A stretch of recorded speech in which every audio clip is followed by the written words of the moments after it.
olóṣèlú tó ti tán fún ni olóyè Olúṣẹ́gun Ọbásanjọ́ kò lè gbé ẹnikẹ́ni dépò.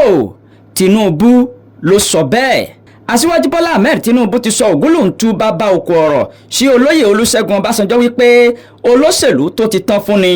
Ọjọ́ kìíní oṣù kìíní ọdún 2023 ni Ọbásanjọ́ sọ nínú lẹ́tà kan tó kọ sí àwọn ọmọ orílẹ̀-èdè Nàìjíríà wípé olùdíje sípò ààrẹ nínú ẹgbẹ́ òṣèlú Labour Party ni òun fọwọ́ sí tí òun sì fi ọwọ́ rẹ̀ gbáyà. Ṣùgbọ́n ṣe mọ̀ wípé ìsọ̀rọ̀ nígbèsìn ìsúnkúnsí ní ìgbésẹ̀gẹ́ngẹ́ ìhà kẹlẹ̀bẹ̀ ní sọ́run náà rè.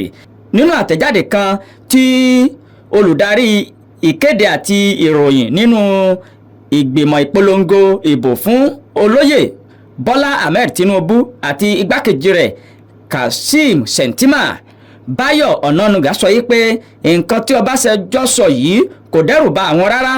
Báyọ̀ Ọ̀nànúgà sọ báyìí wípé ọjọ́ ti pẹ́ tí Ọbásanjọ́ ti máa ń tako àwọn ènìyàn gẹ́gẹ́ bẹ́ẹ̀ ló ṣe tako olóògbé MKO Abiola lọ́dún 1993.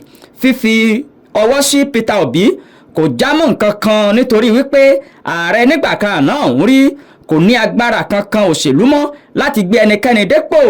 Kódà kò lè gbé kánsílọ̀ dé ipò ká tó wá sọ yìí pé ẹni tó fẹ́ jẹ ààrẹ.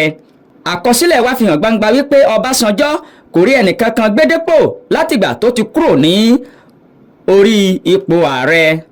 Ọ̀gbẹ́ni Ọ̀nànúgà sọ wípé nǹkan tó dá òun lójú tó àdáni wípé Peter Obi kò lè jáwé olúborí ní wọ́ọ̀dù Ọbásanjọ́ fúnra rẹ̀ ní ìlú Abẹ́òkúta nínú ìbò tó ń bọ̀ lójú ọ̀nà.